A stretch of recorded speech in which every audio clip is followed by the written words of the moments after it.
श्रीमद् भगवद गीता अध्याय 4 श्लोक 36।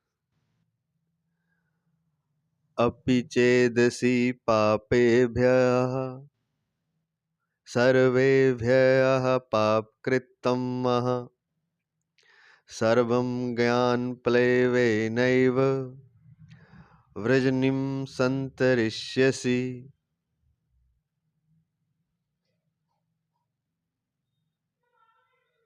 श्लोक नंबर 36।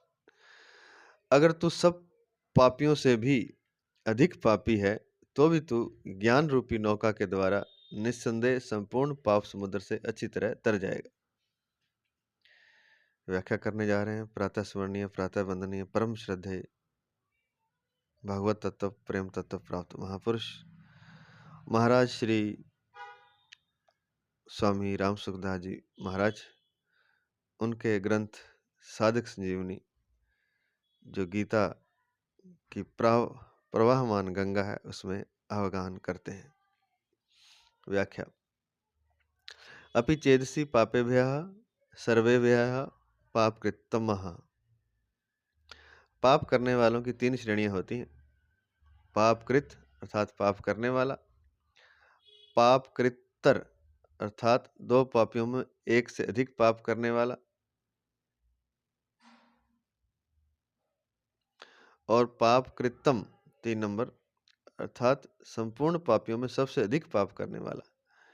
यहाँ पापकृत्तम पद का प्रयोग करके भगवान कहते हैं कि अगर तू संपूर्ण पापियों में भी अत्यंत पाप करने वाला है तो भी तत्व ज्ञान से तू संपूर्ण पापों से तर सकता है।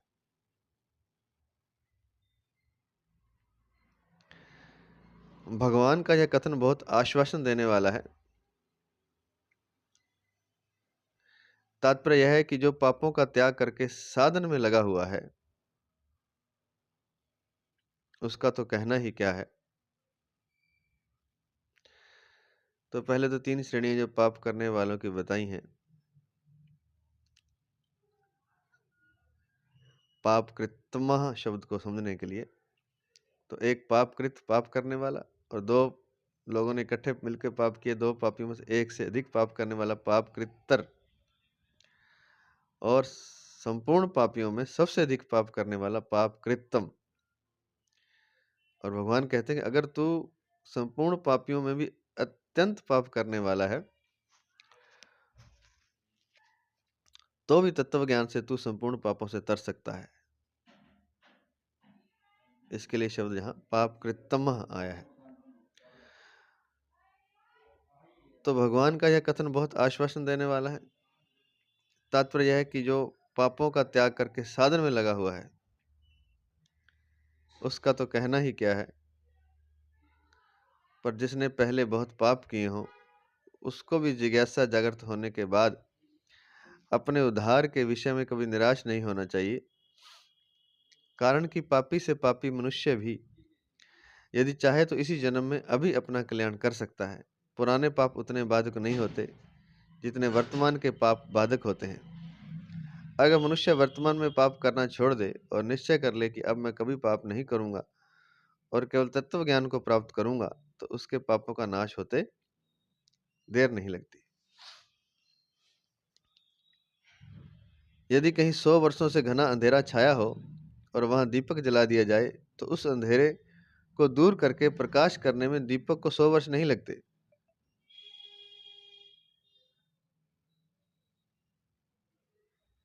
प्रत्युत दीपक जलाते ही तत्काल अंधेरा मिट जाता है। इस तरह तत्व ज्ञान होते ही पहले किए गए संपूर्ण पाप तत्काल नष्ट हो जाते हैं।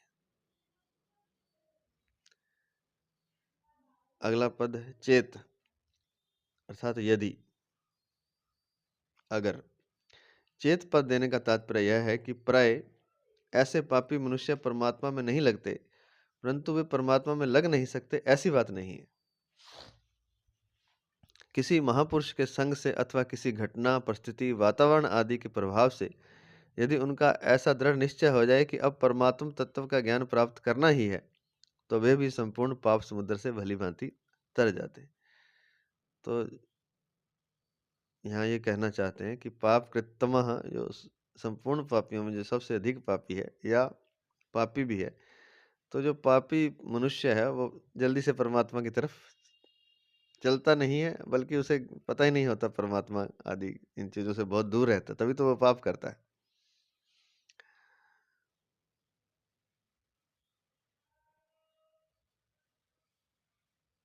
तो पापी मनुष्य परमात्मा में नहीं लगते, अधिकांश तो ऐसा होता है, लेकिन वे परमात्मा में लग नहीं सकते ऐसी बात नहीं है। वो लग कैसे सकते हैं? या तो किसी महापुरुष का संग हो जाए, अपनी तरफ से तो नहीं होगा कुछ भी।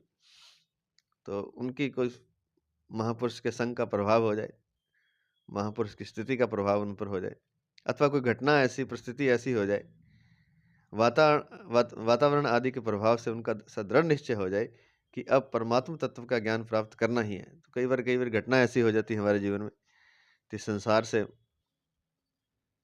मोह टूट जाता है, परिस्थिति ऐसी आ जाती है, वातावरण ऐसा आ जाता है, तो पापी मनुष्य में भी ऐसा आ सकता है।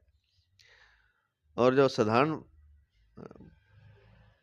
पापकृत जिसके लिए शब्द आया है, वो पाप करने वाला, तो सबसे ही पाप तो हो ही रहे हैं। जो मनुष्य इस धरती पर आया है, अगर वो पूर्णतः भगवान में समर्पित नहीं है, भगवान के चरणों में अर्पित नहीं है, पूर्णतः साधना में समर्पित नहीं है, तो जीवन जीते उसे जाने अनजाने पाप बनते ही हैं। पाप अर्थात शास्त्र निषिद्ध कार्य उससे हो ही जाते हैं, जाने में ना से अनजाने हो जाते हैं। तो हम सभी एक तरह से पापी ही हैं। तो हम या तो किसी हमारे जैसे भी, और जो बहुत ज़्यादा पापी है वो भी, वो तो बिल्कुल नहीं लग सकता इस तरफ, लेकिन वो भी किसी महापुरुष के संग से, किसी घटना, परिस्थिति, वातावरण आदि के प्रभाव से वो परमात्मा की तरफ लग सकता है। और अगर वो दृढ़ निश्चय कर ले, इसमें हम भी शामिल हैं, कि परमात्मा तत्व का ज्ञान प्राप्त करना ही है, तो भी संपूर्ण पाप समुद्र से भलीभांति तर जाते हैं। उसका ऐसा दृढ़ निश्चय हो जाए कि अब परमात्मा तत्व का ज्ञान प्राप्त करना ही है, तो वे भी संपूर्ण पाप समुद्र से भलीभांति तर जाते हैं।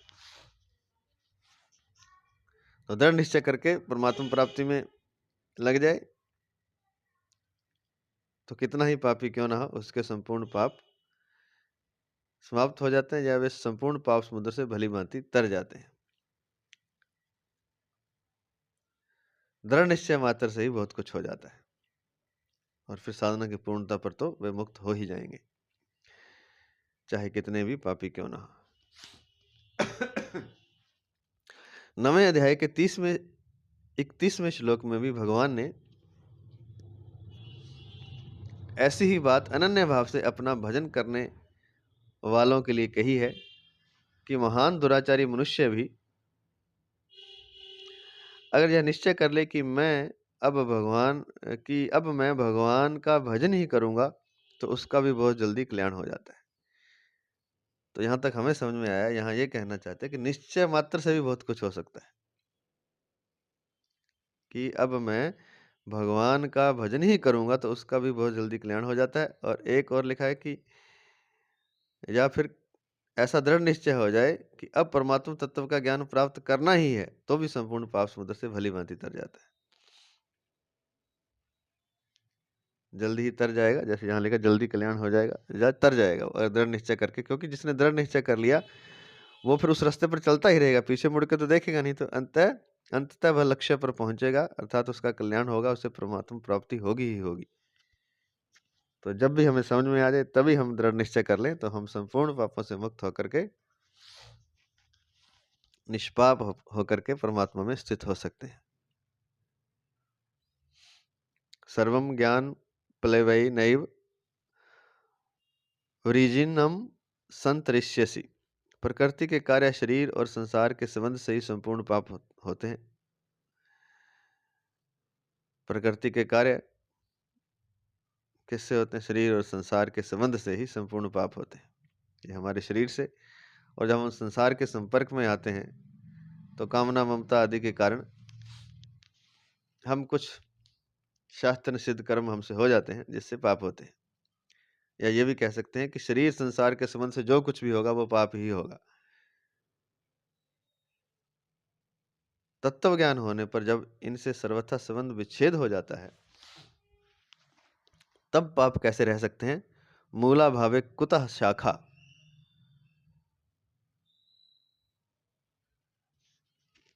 तो जब तक हमारा शरीर और संसार के साथ संबंध है, तब तक हम प्रकृति के कार्य में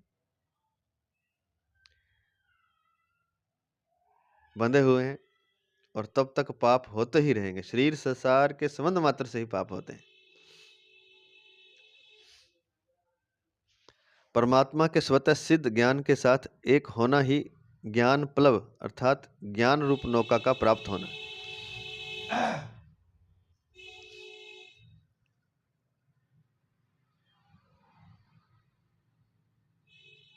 मनुष्य कितना ही पापी क्यों न रहा हो, ज्ञान रूप नौका से वह संपूर्ण पाप समुद्र से अच्छी तरह तर जाता है। यह ज्ञान रूप नौका कभी टूटती फूटती नहीं, इसमें कभी छिद्र नहीं होता और यह कभी डूबती भी नहीं। यह मनुष्य को पाप समुद्र से पार करा देती है।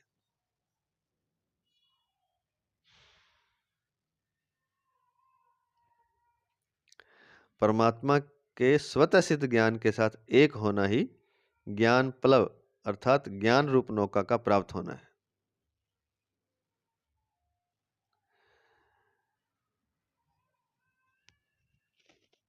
परमात्मा का स्वतः सिद्ध ज्ञान हमारे भीतर है, उसके साथ एक होना ही मानिए कि नौका प्राप्त होना है। ज्ञान प्लव अर्थात ज्ञान प्लव मैंने नौका, ज्ञान रूपी नौका, ज्ञान यज्ञ। चौथे अध्याय का 33वां श्लोक से ही यह ज्ञान रूप नौका प्राप्त होती है। यह ज्ञान यज्ञ आरंभ से ही विवेक को लेकर चलता है और तत्व ज्ञान में इसकी पूर्णता हो जाती है। पूर्णता होने पर लेश मात्र भी पाप नहीं रहता। तो अभी चौथे अध्याय जो हम कर रहे हैं 33वें श्लोक से ही ज्ञान रूप नौका प्राप्त होती है और यह ज्ञान यज्ञ आरंभ से ही विवेक को लेकर चलता है। और ज्ञान यज्ञ में ज्ञान रूप नौका, और वो नौका है क्या? विवेक है। वो हमारा सार सत्य और असत्य का जो भेद करता है वह विवेक। जड़ और चेतन का जो भेद कर सकता है वह विवेक। शरीर और शरीरी का जो विभेद कर सकता है वह विवेक। तो यह ज्ञान यज्ञ आरंभ से ही विवेक को लेकर चलता है और तत्व ज्ञान में इसकी पूर्णता हो जाती है। जब तत्व ज्ञान होता है तो यह विवेक पूर्ण हो जाता है। पूर्णता होने पर लेश मात्र भी पाप नहीं रहता। परिशिष्ट भाव दिया है महाराज जी ने। यहाँ भगवान ने पापेभ्यः सर्वेभ्यः पाप कृतमः पदों से पापी की आखिरी हद बता दी है। यद्यपि पापेभ्यः पद बहुवचन होने से संपूर्ण पापियों का वाचक है, फिर भी भगवान ने इसके साथ सर्वेभ्यः पद दिया है। सर्वेभ्यः पद भी संपूर्ण का वाचक है। ये दो पद देने के बाद भी भगवान ने पाप कृतम पद और दिया है जो अतिशयता का बोधक है। तो जो पहले पापकृत होता है, फिर पापकृत्तर होता है और फिर पापकृतम होता है। तात्पर्य निकला कि संपूर्ण संसार में जितने भी पापी हो सकते हैं, उन संपूर्ण पापियों से भी जो अत्यधिक पापी है उसको भी ज्ञान प्राप्त हो सकता है। कारण कि पाप कितने ही क्यों ना हो, वे असत्य ही हैं, जबकि ज्ञान सत्य है। सत्य के आगे असत्य कैसे टिक सकता है? पाप अपवित्र है जबकि ज्ञान परम पवित्र है। इसी अध्याय का 38वां श्लोक आगे आने वाला है। अपवित्र वस्तु पवित्र वस्तु को कैसे अटका सकती है? अतः पापों में ज्ञान को अटकाने की बात नहीं है, अटकाने की ताकत नहीं है। ज्ञान प्राप्ति में खास बाधा है नाशवान सुख की आसक्ति। बस संसार का जो नाशवान सुख है उसका हम त्याग कर दें, उसकी तरफ भागे ना, तो ज्ञान प्राप्ति में फिर कोई बाधा नहीं है। गीता 3 अध्याय के 37वें से 41वें श्लोक तक। नाशवान सुख की आसक्ति ही ज्ञान प्राप्ति में खास बाधा है। भोगा आसक्ति के कारण ही मनुष्य की परमार्थिक विषय में रुचि नहीं होती और रुचि न होने से ही ज्ञान की प्राप्ति बड़ी कठिन प्रतीत होती है। भोगों में आसक्ति रहती है, मनुष्य भोग भोगना चाहता है और इसी कारण ही मनुष्य की परमार्थिक विषय में रुचि नहीं होती। क्योंकि मन उसका भोगों की तरफ आकृष्ट रहता है, और रुचि न होने से ज्ञान की प्राप्ति बड़ी कठिन है। इसलिए कहा है कि जिसकी रुचि अर्थात जिसमें विवेक जागृत हो गया है, पूर्णतः विवेक जागृत हो जाता है, तो तत्व ज्ञान में उसकी पूर्णता हो जाती है, और पूर्णता होने पर लेश मात्र भी पाप नहीं रह सकता, कारण कि पाप कितने ही क्यों ना हो वे असत हैं, बल्कि ज्ञान सत्य है। और फिर लास्ट में ये बता रहे हैं कि नाशवान सुख की आसक्ति ही ज्ञान प्राप्ति में खास बाधा है। और नाशवान सुख क्या है? वो भोगासक्ति। भोग क्या है? शब्द, स्पर्श, रस, रूप, गंध, इन विषयों का भोग आंख, नाक, कान, जिह्वा और त्वचा द्वारा इनका भोग करना ही नाशवान सुख की आसक्ति है। और इसमें भी जो त्वचा का भोग है, शरीर का जो भोग है, वही सबसे मुख्य भोग है। अगर उसकी आसक्ति छूट जाए तो अन्य सभी भोगों से आसक्ति आसानी से छूट जाएगी। एक ही भोग हम कह सकते हैं कि सारी आसक्ति का सार है, या क्या सार तो क्या कहेंगे, उसका दुख रूप मूल जो जड़ है, वो वैसे तो पांचों विषय हैं, लेकिन पांचों विषयों में अगर एक को पिन अप करना हो तो वो है शरीर की आसक्ति, शरीर का भोग। इस एक भोग को अगर त्याग दे, मन से उसकी आसक्ति छोड़ दे, बिल्कुल अपने मन में ये दृढ़ निश्चय कर ले कि इस भोग से मुझे कोई सुख की इच्छा नहीं है, ये दृढ़ निश्चय होते ही, क्योंकि अंततः भोग दुख ही देता है, हम सब जानते ही हैं। जो सुख लगता है वो क्षणिक सुख के पीछे एक विस्तृत दुख छिपा होता है। तो एकमात्र अगर हम ये निर्णय कर लें कि त्वचा का भोग, शरीर का भोग हमने त्याग देना है, यह दृढ़ निश्चय करते ही नाशवान सारे सुखों की आसक्ति समाप्त हो जाती है और ज्ञान प्राप्ति तुरंत हो जाती है। ऐसा गीता कह रही है। तुरंत क्यों हो जाती है? क्योंकि फिर वो संसार की तरफ उसका कोई आकर्षण ही नहीं रहा, उसका मन खिंचा ही नहीं रहा, मन उसका शांत हो गया। और शांत मन या कह सकते हैं शांत विवेक या शांत चेतना ही परमात्मा है। पहले भी कह चुके हैं, जो विवेक जब पूर्ण हो जाता है वो परमात्मा हो जाता है। तो विवेक की पूर्णता भोग की अनासक्ति से आएगी। और भोग कौन से हैं? दोबारा से बता देते हैं। शब्द, स्पर्श, रस, रूप और गंध, ये 5 तरह के भोग हैं जो पांचों इंद्रियों द्वारा भोगे जाते हैं। त्वचा, कान, त्वचा, जीवा से 2 तरह के भोग होते हैं वैसे तो, भोजन का भी और हाँ, भोजन का भोग, रस का भोग होता है।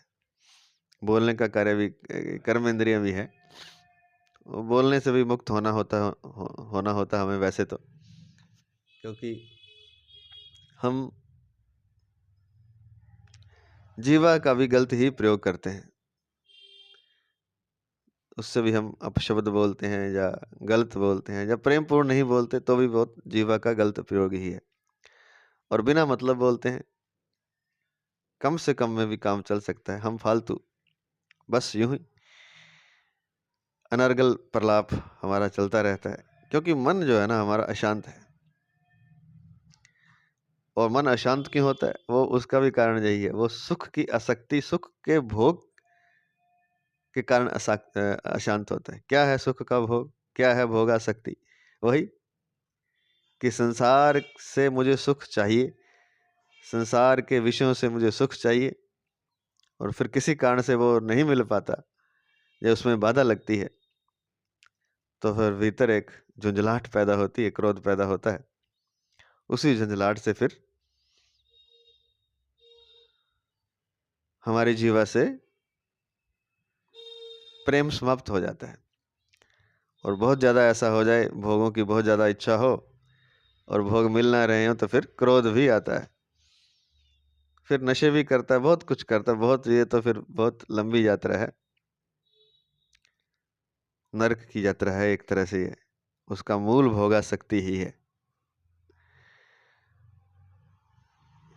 ज्ञान प्राप्ति में खास बाधा है भोगा आसक्ति, अर्थात नाशवान सुख की आसक्ति। जो हमें सुख मिल रहे हैं इंद्रियों द्वारा, वो सारे नाशवान तो हैं, क्षणिक हैं, साथ में नाशवान तो हैं ही, और क्षणिक भी हैं। कानों से कितनी देर आप सुनने का आनंद लेंगे, आंखों से कितनी देर रूप का आनंद लेंगे। हाँ, इसमें एक बात हो सकती है, अगर भोगासक्ति नहीं छोड़ सकते तो इंद्रियों का उपयोग फिर भगवान के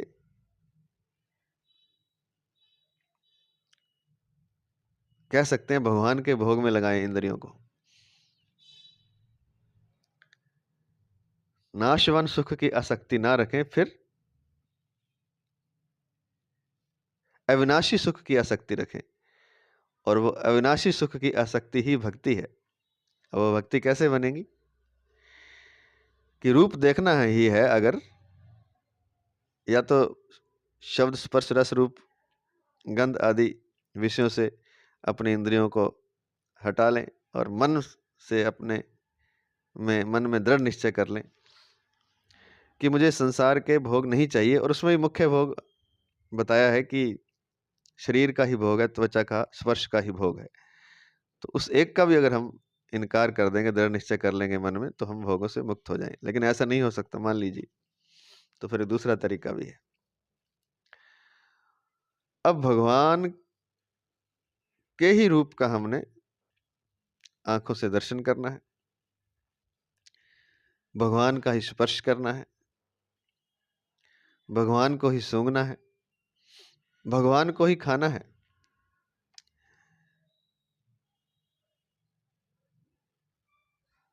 भगवान को ही सुनना है।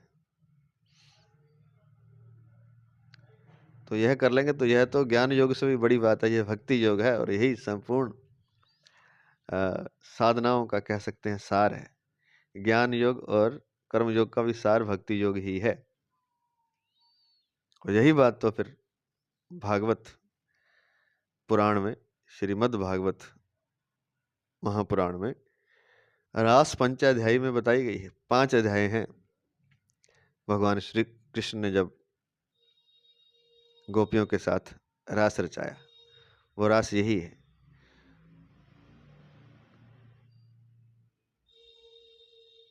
उसको समझने के लिए भी पहले हमें भोगासक्ति हमारे मन में नहीं होनी चाहिए, तब वो रास समझ में आता है। और मुख्य रूप से कौन सी भोगासक्ति? जो शरीर द्वारा होती है।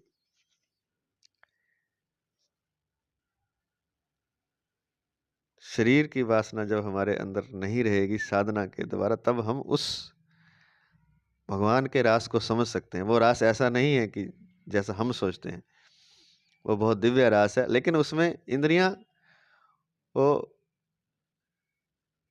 भगवान के शब्द स्पर्श रस रूप गंध में अपने आप ही लीन हो जाती है। क्योंकि जो संसार में हमें शब्द स्पर्श रस रूप गंध दिखाई दे रहा है, वो तो उसकी छाया मात्र भी नहीं है। कल परसों भी ये बात आई थी कि सुखदेव मुनि जी ने, सनकादि ऋषियों ने जब भगवान के चरण कमलों पर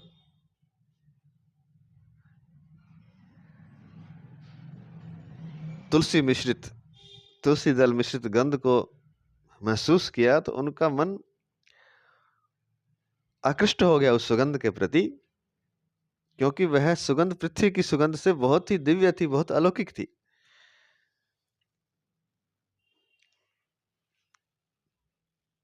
ये इसको थोड़ी सी कल्पना कर सकते हैं इस बात की कि जो श्रेष्ठ सुगंध से भी हम आकर्षित हो जाते हैं, तो अगर भगवान की सुगंध होगी, क्योंकि भगवान की जो सुगंध है उसी से सारे संसार की, सारे ब्रह्मांड की सुगंध निर्मित हुई है।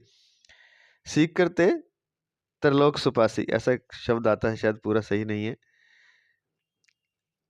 सीख करते त्रिलोक सुपासी, सीकर होता है बूंद का भी 100 हिस्से किए जाएं एक छोटी बूंद के, और उस 100वें हिस्से से संपूर्ण ब्रह्मांड को, पृथ्वी को नहीं, संपूर्ण ब्रह्मांड को जो शब्द स्पर्श रस रूप आदि दिया गया है वो उस एक बूंद से दिया गया है, एक बूंद के 100वें हिस्से से।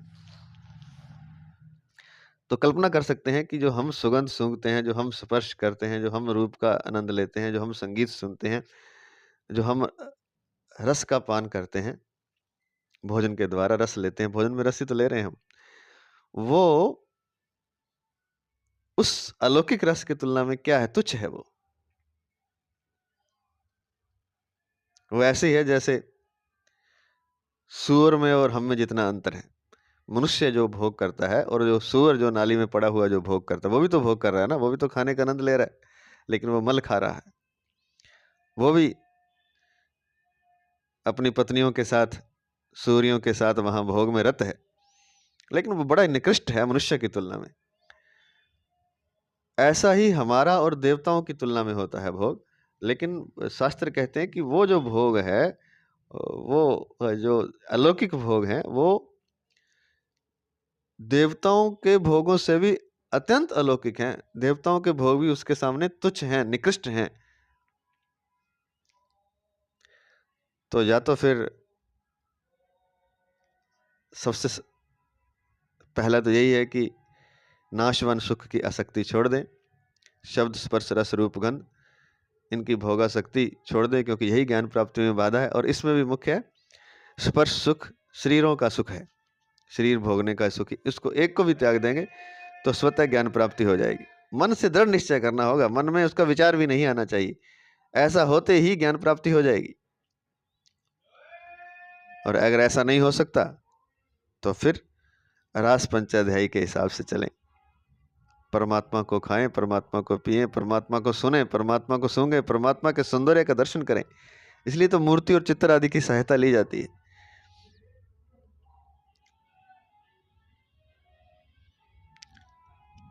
कल किसी ने मुझसे प्रश्न किया कि भगवान की जो मूर्ति हैं वो सारी कल्पना है, वास्तव में भगवान तो निराकार है। उन्होंने उदाहरण दिया कि यहाँ श्रीलंका है मान लीजिए, तो वहाँ लोग काले हैं तो उन्होंने अपने काले भगवान की मूर्ति बनाई। यहाँ लोग मूंछ वाले होते हैं तो उन्होंने मूंछ वाले भगवान बनाए। यहाँ के नासिका नाक चौड़े होते तो उन्होंने चौड़े नाक वाले भगवान बनाए। ऐसे अलग अलग लोगों ने अलग अलग भगवानों की मूर्तियां गढ़ी हुई हैं। तो उनका कहने का तात्पर्य यह था कि ये सारी कल्पना है और भगवान तो निराकार है। तो मैंने उनको उत्तर दिया, जो कि बहुत जरूरी है इसी प्रसंग में, कि भगवान ना तो चौड़े नाक वाले हैं ना काले हैं। भगवान को तो हमने अभी देखा नहीं, लेकिन एक कल्पना लेकर के हम चलते हैं शुरू में कि भगवान ऐसे होंगे, और उस कल्पना के द्वारा धीरे धीरे हमें वास्तविक भगवान के दर्शन होते हैं। जैसे मीरा का उदाहरण भी है। मीरा ने एक छोटी मूर्ति को ही भगवान माना और धीरे धीरे वास्तविक भगवान जो है, वो जो भगवान है वो प्रकट हुए। फिर मूर्ति गौण हो जाती है, मूर्ति की फिर आवश्यकता नहीं है, मूर्ति तो एक माध्यम है। और इसका उदाहरण हमने दिया कि जैसे किसी नई जगह आपने जाना है और किसी ने आपको बताया कि ऐसे ऐसे वहाँ जाना है और ऐसे ऐसे वहाँ बना हुआ है, तो आपके मन में उस नई जगह की कल्पना पैदा हो जाती है। आप एक चित्र अपने मन में खींच लेते हैं कि ऐसा ऐसा होगा वहाँ, उन गलियों का, उन मकानों का, उस शहर का, उस बस अड्डे का, उस ट्रेन का, स्टेशन का। आप एक अंदाज़ा लगा लेते हैं कि ऐसा ऐसा होगा, और जब आप वहाँ पहुँचते हैं तो वैसा तो वो होता नहीं, वो तो आपकी कल्पना थी। तो वस्तुतः जो है वो आपको वहाँ दिखाई दे जाता है। तो जब आपको वस्तुतः पता चल जाता है, फिर आपके मन में दोबारा जब भी कल्पना होगी तो वास्तविक होगी। वो जो आपने कल्पना की थी पहले, जो काल्पनिक कल्पना थी, जो काल्पनिक सोच थी आपके मन में, फिर वह दोबारा नहीं उठती, क्योंकि जब आपने वास्तविक को देख लिया। तो ऐसे ही भगवान के वास्तविक दर्शन होते हैं। एक मूर्ति को, एक चित्र को हम लेके चलते हैं और धीरे धीरे, और कहने का तात्पर्य यह है कि वो इन चीज़ों से, इन मूर्तियों से, इन चित्रों से बहुत ज़्यादा अलौकिक हैं, जैसे कि यहाँ की गंध और उनकी दिव्य गंध, यहाँ के स्पर्श और वो दिव्य स्पर्श, वो कोई अलग ही वस्तु है। वो हमें अभी कल्पना में भी नहीं आ सकती। हम सोच सकते हैं, थोड़ा आइडिया लगा सकते हैं, लेकिन वस्तुतः उसका पता नहीं चल सकता। तो बात यही थी, अंत में ये थी कि ज्ञान प्राप्ति में खास बाधा है नाशवान सुख की आसक्ति, जो हम भोगासक्ति, और भोगासक्ति में भी शरीरों की आसक्ति ही मुख्य है। उस एक को छोड़ने से भी मुक्ति की पूर्ण संभावना है, क्योंकि इसी के कारण हमारा मन संसार की तरफ आकृष्ट है। भोगासक्ति के कारण ही मनुष्य की परमार्थिक विषय में रुचि नहीं होती, और रुचि न होने से ही ज्ञान की प्राप्ति बड़ी कठिन प्रतीत होती है। वस्तुतः है बहुत आसान, अगर हम आसक्ति को संसार की छोड़ दें, और विशेषकर शरीरों की आसक्ति को छोड़ दें। यही जड़ है, एकमात्र जड़ है शरीरों की आसक्ति। अगला श्लोक, श्लोक नंबर 37। श्लोक नंबर 37। यथैधांसि समिद्धो अग्निर्भस्म सात कुरुते अर्जुन, ज्ञान अग्नि सर्वकर्माणि भस्म सात कुरुते तथा। फिर से, यथैधांसि समिद्धो अग्निर्भस्म सात कुरुते अर्जुन, ज्ञान अग्नि सर्वकर्माणि भस्म सात कुरुते तथा। हे अर्जुन, जैसे प्रज्वलित अग्नि ईंधन को सर्वथा भस्म कर देती है, ऐसे ही ज्ञान रूपी अग्नि संपूर्ण कर्मों को सर्वथा भस्म कर देती है। व्याख्या इस प्रकार है, यथै धांसी समिद्धो अग्निर्भस्म सात कुरुते अर्जुन।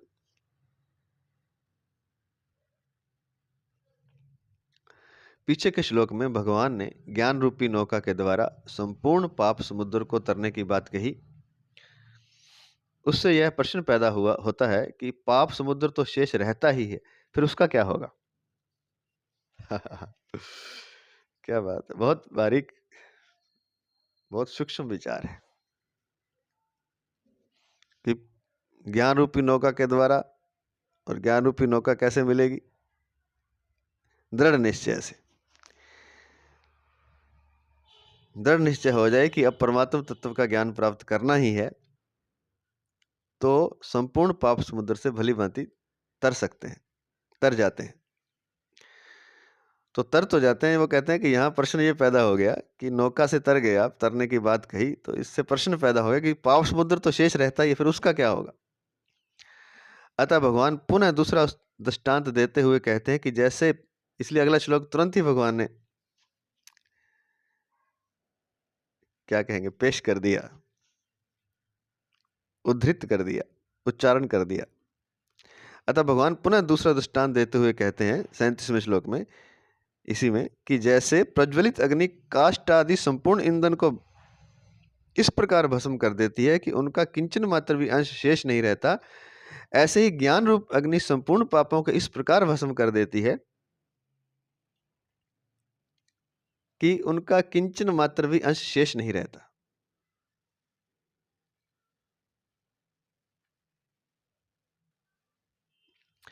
ज्ञान अग्नि ही सर्व कर्माणि भस्म सात कुरुते तथा। जैसे अग्नि काष्ठ को भस्म कर देती है, ऐसे ही तत्व ज्ञान रूपी अग्नि संचित, प्रारब्ध और क्रियामाण तीनों कर्मों को भस्म कर देती है।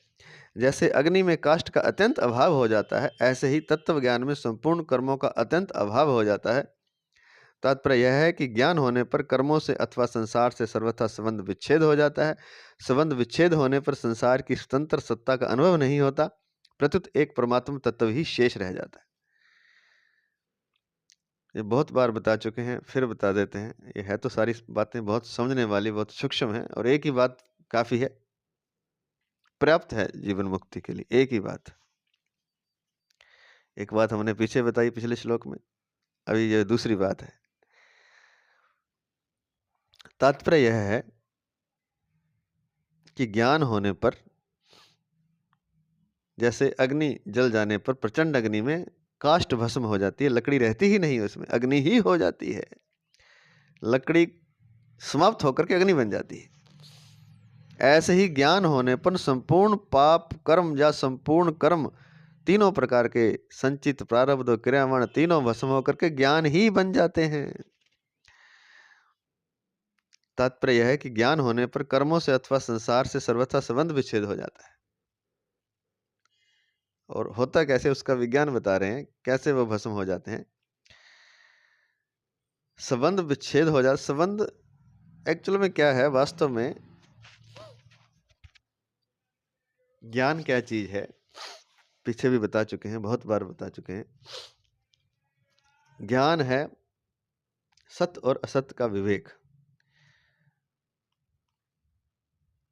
या और थोड़ा स्थूल तरीके से कहें तो संसार से जो हमने संबंध मान लिया है, संबंध है नहीं, हमने मान लिया है, ये माना हुआ संबंध ही हमें ज्ञान नहीं होने देता। हमने संसार से अपने आप को जोड़ लिया है। वस्तुतः हम संसार से अलग ही हैं। इसलिए यहां लिखा है कि ज्ञान होने पर कर्मों से अथवा संसार से हमारा सर्वथा संबंध विच्छेद हो जाता है। कर्मों से भी हमने जुड़े हुए हैं, एक ही बात है, संसार से कह लो या कर्मों से, क्योंकि संसार से कर्म और क्रिया द्वारा तो जुड़ेंगे, शरीर और संसार से हम जुड़े हुए हैं। और ज्ञान होने पर कर्मों से अथवा संसार से सर्वथा संबंध विच्छेद हो जाता है। संबंध विच्छेद कोई वहां कोई जोड़ लगा हुआ नहीं जो टूट जाता है, जोड़ हमारे चेतना का ही है, हमारे मन का ही जोड़ है। मन से ही हम जुड़े बैठे हैं, मन से ही अपने आप को हमने समझ रखा है।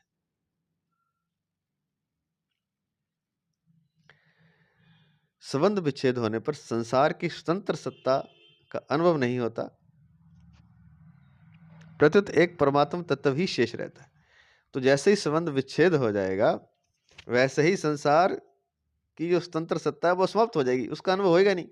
तो फिर किसका अनुभव होगा? प्रत्युत एक परमात्म तत्व ही शेष रहता है, एकमात्र परमात्म तत्व का अनुभव होगा। संसार वहां खत्म हो जाएगा। क्यों खत्म हो जाएगा? क्योंकि वास्तव में परमात्मा ही है, परमात्मा के सिवाय कुछ है ही नहीं। तो फिर हमें संसार क्यों दिख रहा है? संसार इसलिए दिख रहा है कि हमने मान लिया है, हमने मान लिया है, हमने सपना देख लिया है, हमने एक कल्पना कर ली है। हम कल्पना में बंधे हुए हैं, वास्तव में नहीं बंधे हुए। आप कहेंगे कि कल्पना में इतना कैसे बंध सकता है? कल्पना में बंध के क्या सुख दुख हो सकते हैं? बिल्कुल हो सकते हैं। दो उदाहरण हैं इसके। जब आप सिनेमा देखते हैं, फिल्म देखते हैं, तो आप होते हैं ना, सुखी भी होते हैं, दुखी भी होते हैं, रोने भी लग जाते हैं, हंसने भी लग जाते हैं। जैसे जैसे पर्दे पर चलता है, वैसे वैसे आपके मन के भाव उत्पन्न होते रहते हैं। कोई ऐसी घटना पर्दे पर हो जाए, पता है आपको, सब कुछ जानते हैं कि सब कुछ झूठ है, जानते हुए आप इतना बंध रहे हैं, तो संसार को तो आप जानते ही नहीं। संसार की माया में ही आप पैदा हुए हैं, पर्दे के भीतर ही आप पैदा हुए हैं, पर्दे में ही मर जाएंगे आप।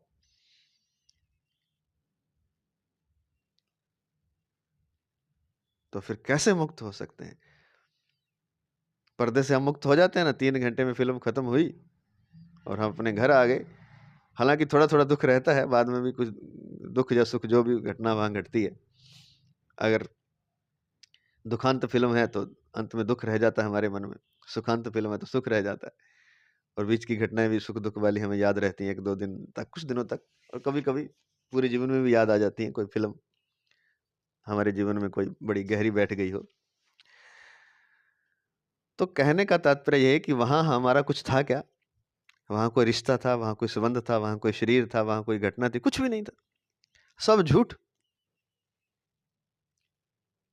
वो चित्र चल रहे हैं, पर्दे पर चित्र बन रहे हैं, खाली चित्र, मनुष्य है ही नहीं वहां। उन चित्रों से हम इतना मोहित हो रहे हैं। हम टीवी देखते हैं ना, हम रोज देखते हैं, कितना मोहित होते हैं हम चित्रों से।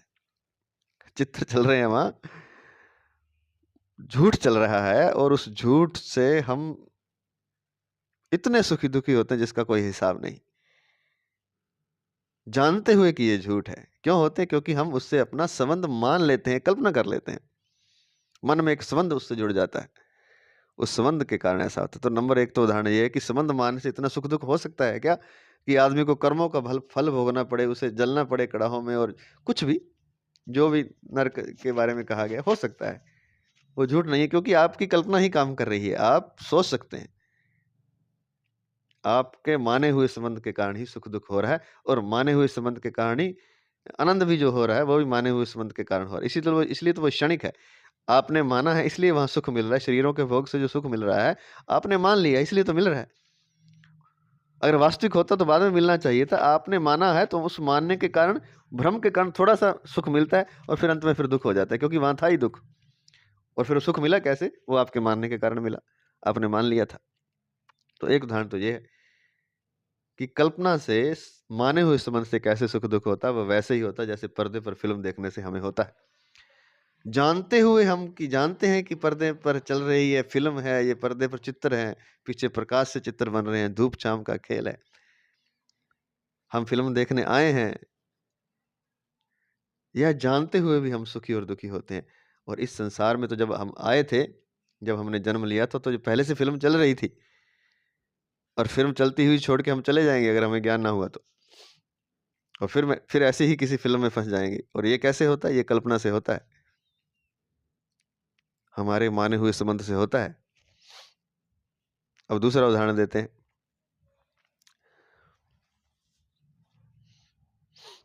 हम स्वप्न देखते हैं,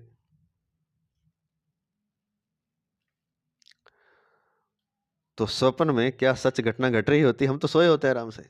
हमारा शरीर जो है, वो जो हमारा वास्तविक संसार है, वो तो कहीं और होता है, और हम स्वप्न कहीं और लोक में देख रहे होते हैं। और उस स्वप्न में क्या हम दुखी नहीं होते? पर्दे से तो फिर भी थोड़ा बहुत शायद कम होते हैं दुखी, जब फिल्म देखने जाते हैं, या सुखी। लेकिन स्वप्न में तो हम वास्तविक से भी ज्यादा सुखी दुखी होते हैं। वास्तविक से भी ज्यादा सुख और दुख होता है वहां। वो माना हुआ है, कल्पना चल रही है एक मन में, वो छूटें कैसे? कल्पना को त्याग दें, मान लें कि ये स्वप्न है, महसूस करें। लेकिन स्वप्न में महसूस होता नहीं, क्योंकि उसके लिए तो बहुत साधना चाहिए, बार बार अभ्यास करना पड़ेगा स्वप्न का, तब स्वप्न टूटता है किसी दिन। वैसे तो रोज टूटता है, लेकिन आपके प्रयास से नहीं टूटता, बस भगवान की कृपा से टूट जाता है। ना टूटे स्वप्न तो आप पड़े रहे उसी नरक में या स्वर्ग में, जहां भी आप रह रहे थे स्वप्न में। ऐसे ही तो होता है, जब शरीर छूट जाता है तो जो कल्पना आपके मन में चल रही होती है, उसी कल्पना में आप खो जाते हैं। और वो कल्पना कौन सी चल रही होती है? वो वही चल रही होती है जो जीवन भर आपने किया है। जीवन भर आपने दुख किया है, क्रोध किया है, दूसरों को कष्ट दिया है, फलां किया, ईर्ष्या किया है, द्वेष किया है, काम क्रोध किया है, तो वही काम क्रोध चलेगा। फिर शरीर तो छूट जाएगा। और शरीर, स्वप्न से हम वापस इसलिए आ जाते हैं कि शरीर हमारा जीवित होता है। अगर शरीर हमारा जीवित ना रहे तो मन तो हमारा उस स्वप्न में डूब जाएगा ना। फिर वहां से निकलने का उपाय नहीं है। कैसे निकलेंगे फिर वो तो भगवान की कृपा से ही होता है, कभी होता है तो वही कृपा करके उसको मनुष्य शरीर, जानने शरीर देते हैं, नहीं तो ये है विज्ञान।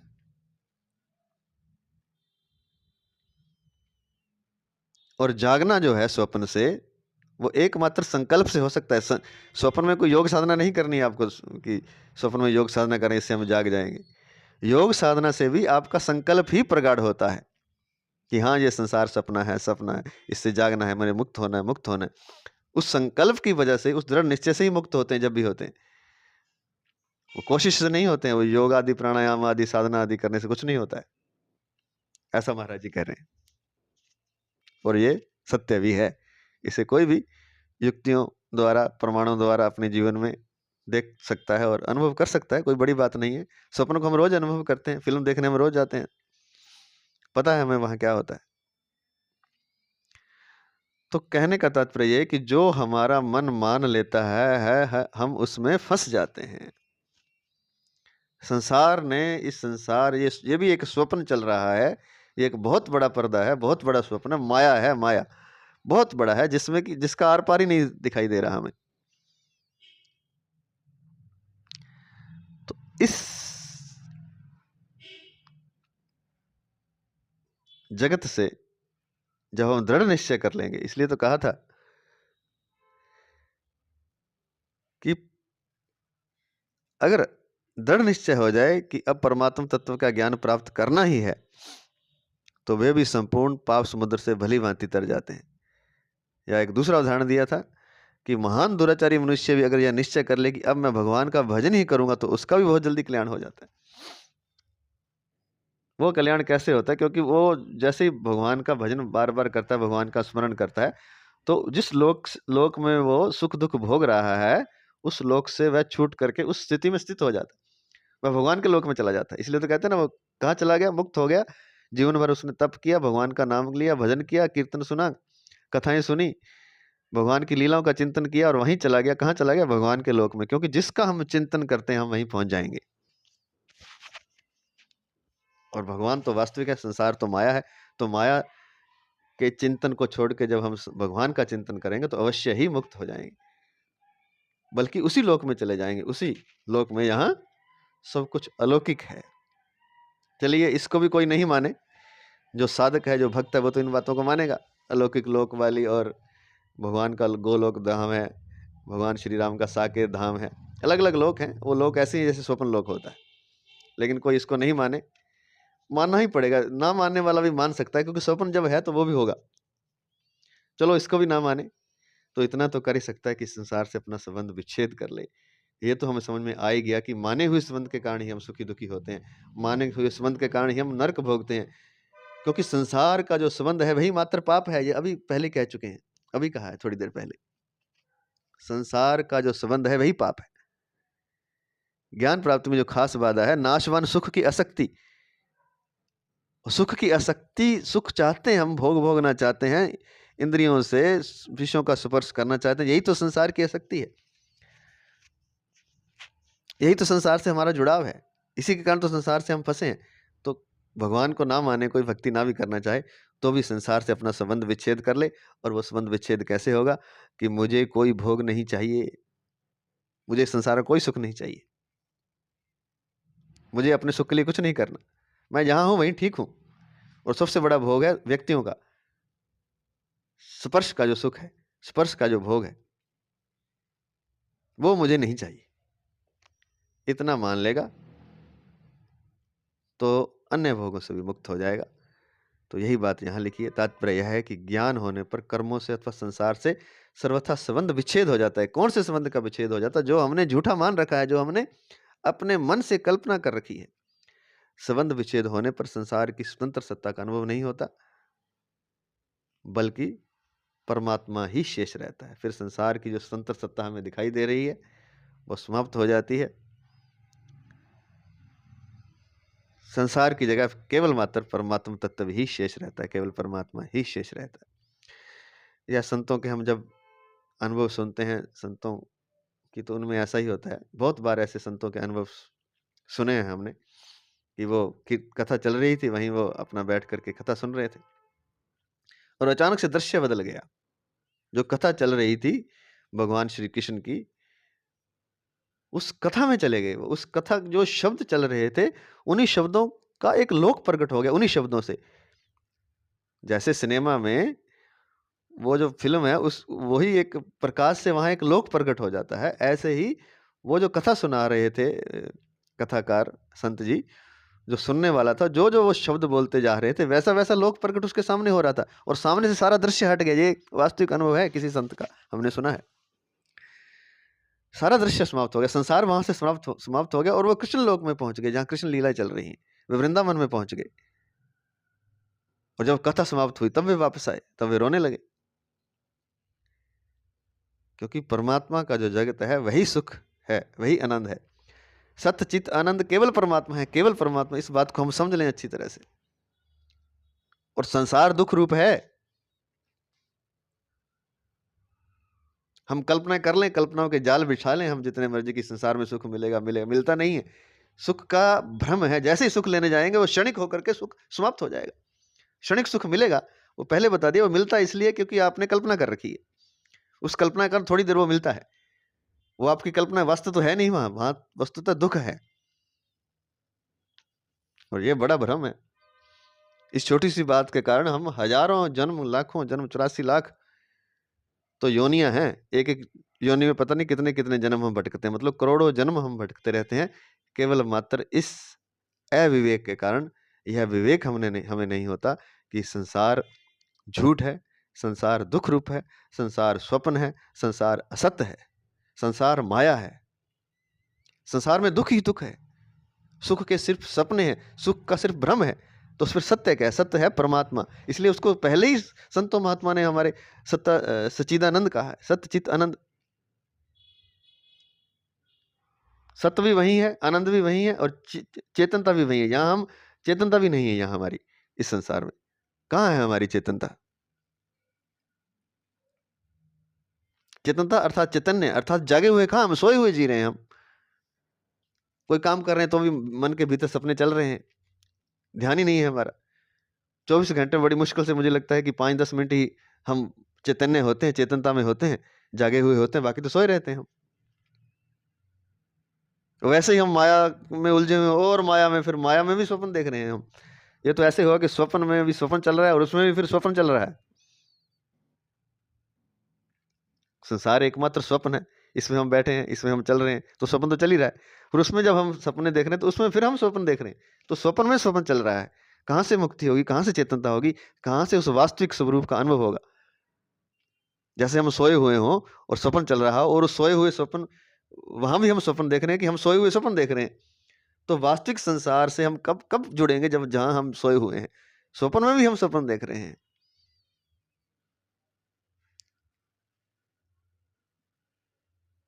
तो बड़ा मुश्किल है। उसका एकमात्र तरीका है कि दृढ़ निश्चय कर लें और संसार से संबंध विच्छेद कर लें।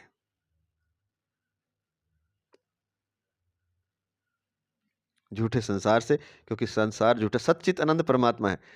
अब जो ये शास्त्रों में, खासकर भागवत महापुराण में, श्रीमद् भागवत महापुराण, उसमें जो रास लीला आदि या जो ये दिव्य भगवान की लीलाओं का वर्णन किया गया है, तो क्या वो झूठ है, क्या वो कल्पना है, या वो सच है? ये भी बहुत बड़ा एक प्रश्न है। वो सच है। वो क्यों सच है? क्योंकि सच चित आनंद केवल परमात्मा है। केवल परमात्मा की जो लीलाएं हैं वही सत्य है, बाकी सब झूठ है। क्यों? क्योंकि सच्चिदानंद परमात्मा है। इसलिए अगर या तो फिर संबंध विच्छेद कर ले, दृढ़ निश्चय कर ले संसार से, या फिर भगवान की लीलाओं का चिंतन करें, क्योंकि वे सारी लीलाएं आनंद देने वाली। कोई भी भगवान की अब लीला सुन लीजिए, भगवान राम की, चाहे भगवान श्री कृष्ण की, उसको सुनने से आपका मन शांत होगा, आनंद आएगा आपको, ये पक्की बात है। कुछ भी नहीं जानते हो आप, तो भी आप भगवान की लीला सुनेंगे तो भी आनंद आता है। हालांकि उसमें राक्षसों का भी वर्णन है, उसमें दुष्टों का भी वर्णन है, लेकिन दुष्टों से आपका मतलब कनेक्ट नहीं हो पाएगा। संबंध आपका भगवान राम से ही रहेगा। कृष्ण लीला सुनेंगे तो संबंध आपका भगवान श्री कृष्ण से ही रहेगा, कंस से नहीं होगा, ये पक्की बात है। संबंध आपका रावण से नहीं होगा, भगवान राम से ही रहेगा। तो जो सच चित आनंद है, उसी से आपका मन जुड़ता है। क्योंकि आप क्यों जुड़ता है? क्योंकि आप भी सच्चित आनंद है, आप परमात्मा ही हैं, इसलिए उससे संबंध जुड़ता है। सत्य का सत्य के साथ संबंध होता है, असत्य के साथ कभी हो नहीं सकता। इसलिए तो बार बार संसार में हमारा भ्रम टूट जाता है, रिश्तों में, नातों में, धन से, हर जगह से हम ठोकर खाते हैं, बार बार खाते हैं, क्योंकि हम सत्य हैं, असत्य से हमारा संबंध हो नहीं सकता। तो हम कहना ये चाह रहे थे कि भगवान की लीलाओं का चिंतन भी सत्य का चिंतन है। ये भी एक साधना है, उसमें जप की जरूरत भी नहीं है, तप की भी नहीं है, खाली भगवान की लीलाओं का चिंतन करें। अब देखिए, एक दिन चिंतन करिए, शाम को सोते हुए 1-2-3 घंटे भगवान का चिंतन करें, भगवान की लीलाओं का चिंतन करें आंख बंद करके, देखिए स्वप्न उसी के आएंगे।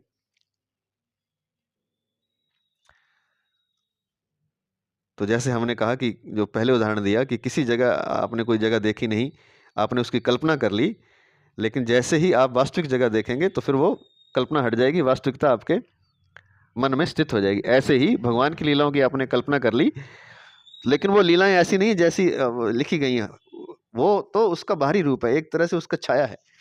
वास्तविक जब उस लीला में प्रवेश करेंगे वो तो अलग ही चीज है, कुछ जिसकी हम कल्पना भी नहीं कर सकते। वो वैसे ही जैसे नई जगह हम जाते हैं तो उस जगह की हम कल्पना भी नहीं कर सकते, जो हम कल्पना करेंगे वो भी झूठी होगी। तो जो हम लीलाओं की कल्पना करते हैं भगवान की, वो झूठ होती है, लेकिन वो झूठ कल्पना जब हम उसमें लीन हो जाते हैं तो वो सत्य में बदल जाती है। वो सच जो परमात्मा है वो प्रकट हो जाते हैं और वो सच्चित आनंद है, वो अलौकिक है। उसकी अलौकिकता का पृथ्वी की और देवताओं की और स्वर्ग की अलौकिकता से बहुत ज़्यादा अंतर है। ज़मीन आसमान का अंतर है। ऐसा शास्त्र कहते हैं, गीता कहती है, श्रीमद् भागवत महापुराण कहती है। सुखदेव मुनि जी कहते हैं, राजा परीक्षित को समझा रहे हैं। लेकिन यहाँ पर वो तो भागवत पुराण है, ये श्रीमद् भगवत गीता है। यहाँ भगवान श्री कृष्ण ने अर्जुन को उपदेश दिया। भागवत पुराण जो है वो भगवान श्री कृष्ण की लीलाओं के बारे में, क्योंकि ये जो गीता ग्रंथ है ये है ज्ञान योग है मुख्य तौर से। हालांकि इसमें कर्म योग भी है, भक्ति भी है, कि ज्ञान कैसे प्राप्त हो, संसार से संबंध विच्छेद कैसे हो, इसकी जो तार्किक व्याख्या है वो गीता है। और इसकी जो कहेंगे भक्ति की व्याख्या है गीता की, वो भागवत है, भागवत पुराण है।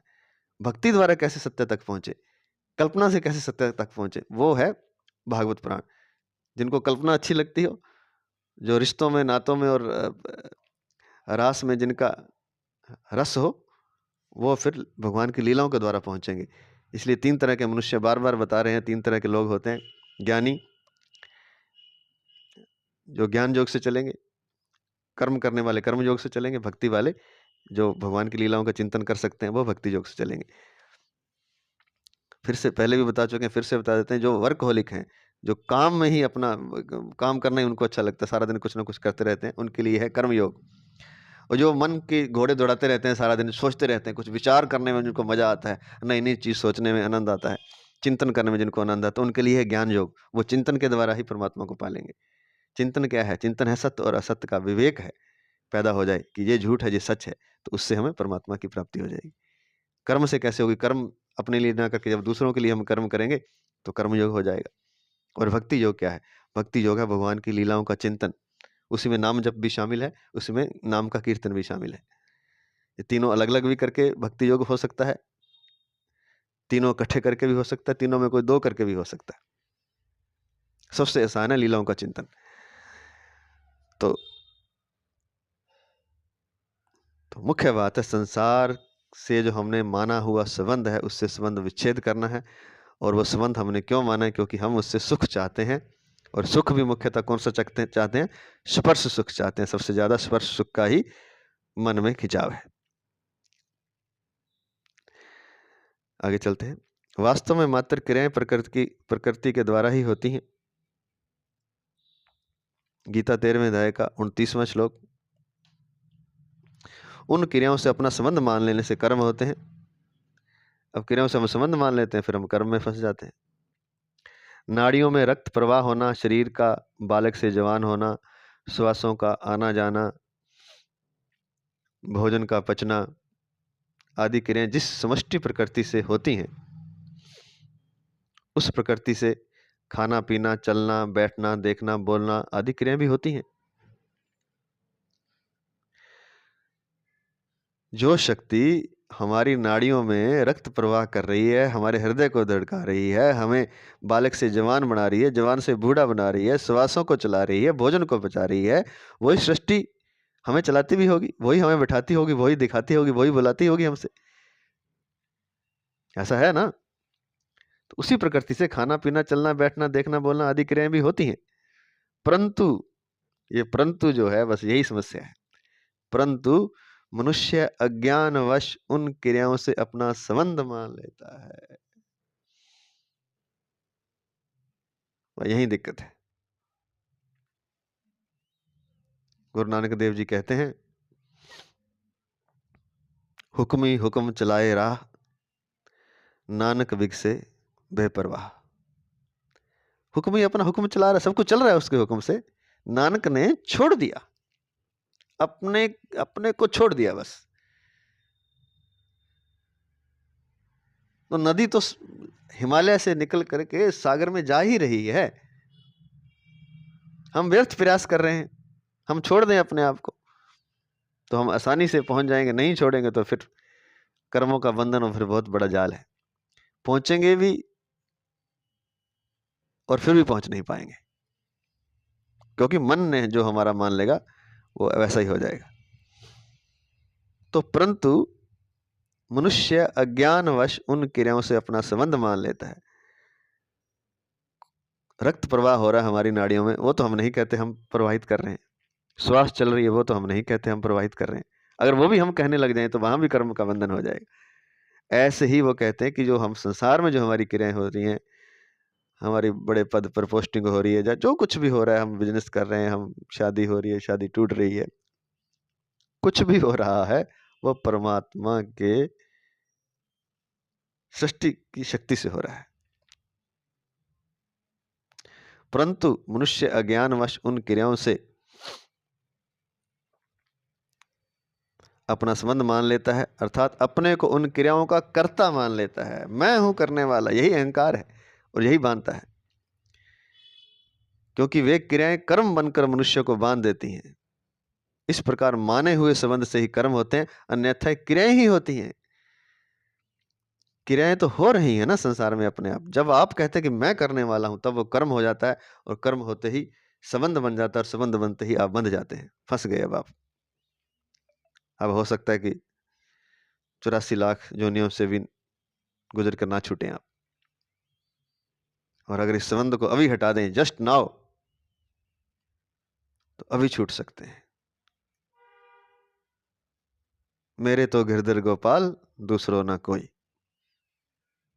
यह कहना पड़ेगा, या मानना पड़ेगा, या समझना पड़ेगा। यही विवेक है, और यही विवेक ज्ञान बन जाता है।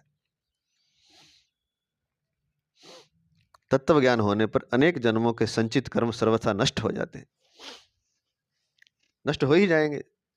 अब सपना चाहे अनेक जन्मों से चल रहा हो, जब आपने जान लिया कि ये स्वप्न है, तो जानते ही स्वप्न स्वप्न समाप्त हो जाएगा और आप जाग जाएंगे। जानते ही, मात्र जानते ही, जैसे ही दृढ़ निश्चय किया और जैसे ही दृढ़ निश्चय पूरा हुआ, जैसे ही विवेक पूरा हुआ, आपने जान लिया कि ये स्वप्न है, स्वप्न जानते ही समाप्त हो जाता है। जब आप जान लें कि ये स्वप्न चल रहा है, तो स्वप्न रह नहीं सकता, फिर सपना तुरंत टूट जाएगा। ऐसे ही तत्व ज्ञान होने पर अनेक जन्मों के संचित कर्म सर्वथा नष्ट हो जाते हैं, कारण कि सभी संचित कर्म अज्ञान के आश्रित होते रहते हैं। अतः ज्ञान होते ही, अज्ञान क्या है? अंधेरा है। अंधेरे में सारे सांप बिच्छू पल रहे हैं, जैसे ही प्रकाश होएगा भाग जाएंगे, वहां से समाप्त ही हो जाएंगे। वो भागने वाली भी बात नहीं है, जल ही जाएंगे, भस्म हो जाएंगे। तो कहते हैं कि तत्व ज्ञान होने पर अनेक जन्मों के संचित कर्म सर्वथा नष्ट हो जाते हैं, कारण कि सभी संचित कर्म अज्ञान के आश्रित रहते हैं। अतः ज्ञान होते ही आश्रय आधार रूप अज्ञान न रहने से वे नष्ट हो जाते हैं। अज्ञान ही आधार है, अज्ञान ही आश्रय है कर्मों का। अतः ज्ञान होते ही वे नष्ट हो जाते हैं। तत्व ज्ञान होने पर कर्तृत्वाभिमान नहीं रहता, अर्थात कर्तापन का अभिमान नहीं रहता। अतः सभी क्रियामान कर्म अकर्म हो जाते हैं, अर्थात फलजनक नहीं होते। जब कर्ता समाप्त हो गया, तो क्रियामान जो कर्म अभी कर रहे हैं वे भी फलजनक नहीं होंगे, उनका कोई फल नहीं मिलेगा आपको, अनुकूल प्रतिकूल। आप मुक्त हो गए। प्रारब्ध कर्मों का घटना अंश अनुकूल प्रतिकूल स्थिति तो जब तक शरीर रहता है तब तक रहता है, परंतु ज्ञानी पर उसका कोई असर नहीं पड़ता। पीछे के कर्म आपको भोगने पड़ सकते हैं, लेकिन उसका ज्ञानी पर कोई असर नहीं होता, क्योंकि वो सपना उसको दिखाई दे रहा है। सपन के सुख दुख से वो दुखी कैसे होगा? तो प्रारब्ध कर्म का घटना अंश तो जब तक शरीर रहता तब तक रहता है, परंतु ज्ञानी पर उसका कोई असर नहीं पड़ता, कारण कि तत्व ज्ञान होने पर भोक्तृत्व नहीं रहता, भोगने वाला भी नहीं रहता, ना करने वाला रहता, ना भोगने वाला रहता है। कारण कि तत्व ज्ञान होने पर भोक्तृत्व नहीं रहता। अतः अनुकूल प्रतिकूल परिस्थिति सामने आने पर वह सुखी दुखी नहीं होता। इस प्रकार तत्व ज्ञान होने पर संचित प्रारब्ध और क्रियामान तीनों कर्मों से किंचन मात्र भी संबंध नहीं रहता। कर्मों से अपना संबंध न रहने से कर्म नहीं रहते, भस्म रह जाती है, अर्थात राख ही रह जाती है। जैसे लकड़ी जल जाती है जैसे अग्नि में, वो अग्नि क्या है? वो अग्नि है तत्व ज्ञान। वो तत्व ज्ञान क्या है? कि संसार असत्य है और परमात्मा सत्य है, उसका अनुभव, उसका दृढ़ संकल्प ही तत्व ज्ञान है। कर्मों से अपना संबंध न रहने से कर्म नहीं रहते, संबंध के कारण ही कर्मों का फल आपको भोगना पड़ता है। अभी बहुत लंबी चर्चा हो चुकी। जैसे ही संबंध नहीं रहेगा वैसे ही कर्म भस्म हो जाएंगे। कर्मों से अपना संबंध न रहने से कर्म नहीं रहते, भस्म रह जाती है, अर्थात सभी कर्म अकर्म हो जाते हैं। सारी लकड़ियां जल जाती हैं, केवल अग्नि ही शेष रहती है। काठ रहता ही नहीं, काष्ठ रहता ही नहीं, लकड़ी रहती ही नहीं। ये कब होगा? तत्व ज्ञान होने से। तत्व ज्ञान 3 तरीकों से हो सकता है। कर्म योग से भी हो सकता है, चिंतन से भी हो सकता है, भक्ति योग से भी हो सकता है। भगवान की लीलाओं को चिंतन से भी हो सकता है, भगवान के नाम के कीर्तन से भी हो सकता है, भगवान के नाम का जप से भी हो सकता है। ये स्वप्न टूट सकता है, आपके चिंतन से भी टूट सकता है, आपके दृढ़ निश्चय से भी टूट सकता है, और कर्मों से भी टूट सकता है। कर्मों से कैसे टूटेगा? जब आप अपने लिए कर्म नहीं करेंगे, दूसरे के लिए कर्म करेंगे, परहित के लिए कर्म करेंगे, तो कर्मों से भी संबंध विच्छेद हो जाएगा। तो तत्व ज्ञान होने पर तीनों प्रकार के कर्मों से किंचित मात्र संबंध नहीं रहता। संचित, प्रारब्ध और क्रियामण तीनों कर्म समाप्त हो जाते हैं। कर्मों से अपना संबंध न रहने से कर्म नहीं रहते, अर्थात भस्म रह जाती है, राख ही रहती है, अर्थात सभी कर्म अकर्म हो जाते हैं और व्यक्ति मुक्त हो जाता है। आज इतना ही। जय श्री कृष्ण, जय श्री कृष्ण, जय श्री कृष्ण।